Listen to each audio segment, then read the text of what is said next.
si Kuya Jens, ano yan, reactor natin yan. Official reactor. Hello mga kalingap! Welcome back sa aking YouTube channel, The Square Gen. So kung bago ka lang sa aking YouTube channel, huwag niyo pong kalimutang mag-subscribe at click the bell button para like na updated sa bago-upload na video.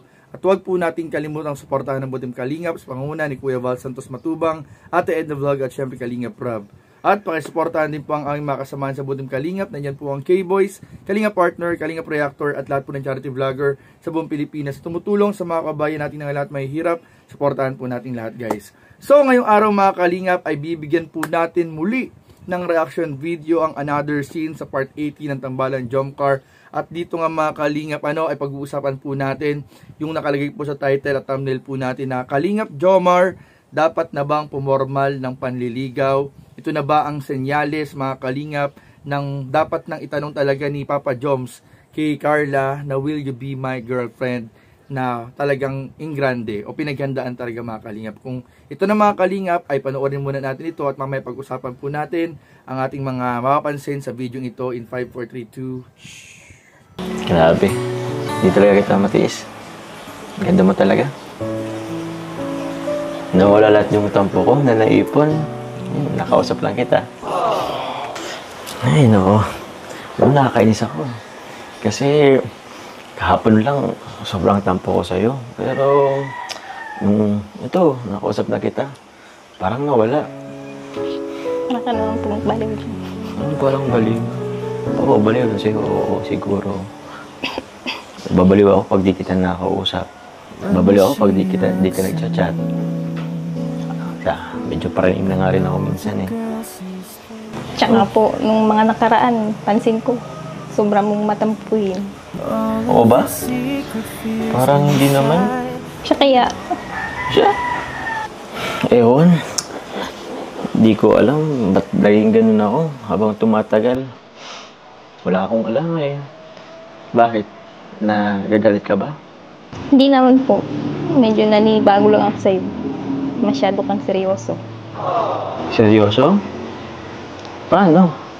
Kasi kung sa'yo, seryoso talaga ako. Pero, anong sasabi mo seryoso? Sa'yo ba? O sa ibang bagay? Di ba, ang gulo? Ako din naman, gulong-gulo na ako. Sabay pa ng mga narinig natin sa paligid. Actually, ito talaga yung pinunta ko, Carla.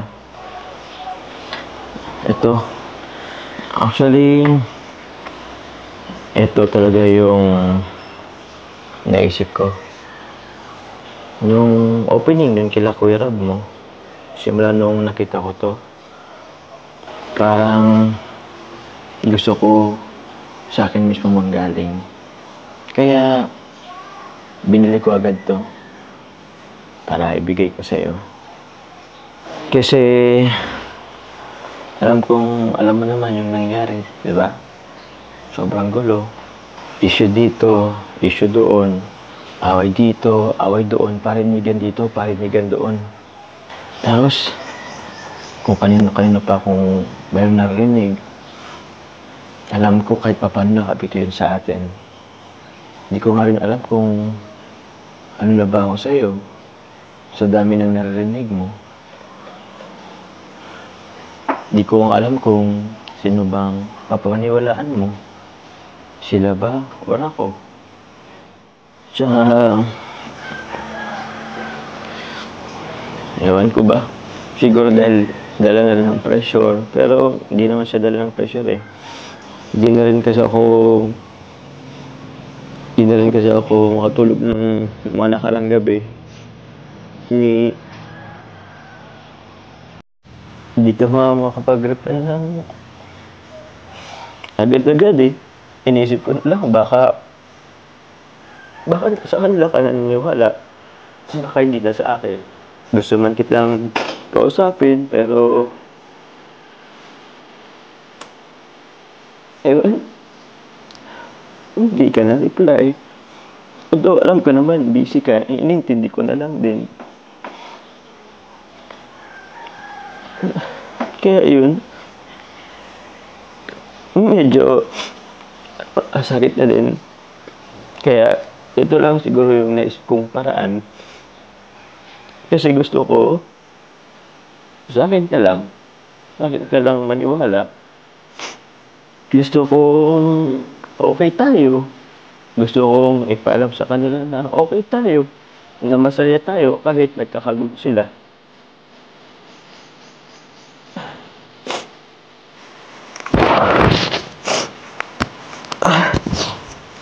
Pasensya ka na. Hindi ko lang mapigilan ng maluha eh.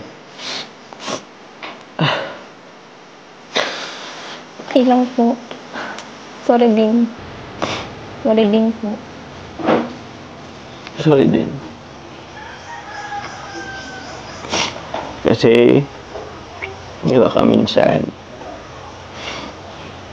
nag-expect ka, pero hindi ko na ibibigay. Sorry kung may mga oras na baka inaasahan mo ko pero hindi ako dumarating. Gusto mo pang tubig po. Wag na. Sorry na wala tuloy ako. Pero yun, gusto ko itong ibigay sa'yo.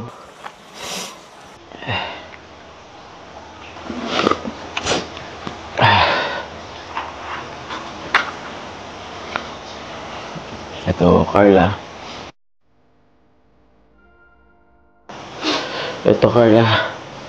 Pasensya na kung nagmamadali ako. Alam ko, madami ka pang pangarap.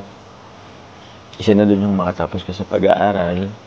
Pero hindi naman ibig sabihin nun ay inihadlangan kita na huwag na mag-aaral o itigil yung pag-aaral mo. Pero gusto lang kasing patanungin sa kanila na okay tayo, na seryoso ako sa'yo.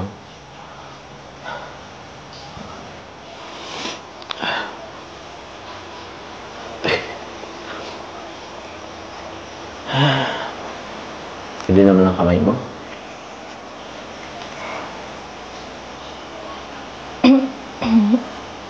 Bakit? Wait lang po. Bakit? Ano po ba ito? Anong ibig sabihin nito? Bakit? Di ba, yung sabi ko sa'yo kanina, na gusto kong patunayan na seryoso ako sa'yo. Pwede mo naman patunayan kahit wala yun. Eh, kaso, di nila yun maintindihan eh. Agad wala silang nakikita.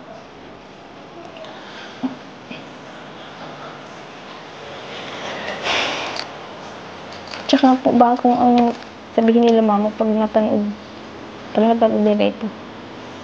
Tsaka baka po makita yan nila mama na suot ko yan. Baka isipin nila tayo na. Eh, di ba dun naman yung gusto nating iparating? Actually, yun talaga yung gusto kong iparating, hindi lang kay mama mo. Eh di, gusto mo magpaalam na ako ngayon. Andiyan lang naman sila. Ano ba po? Ano bang nangyayari sa'yo? Ba't nagmamadali ka?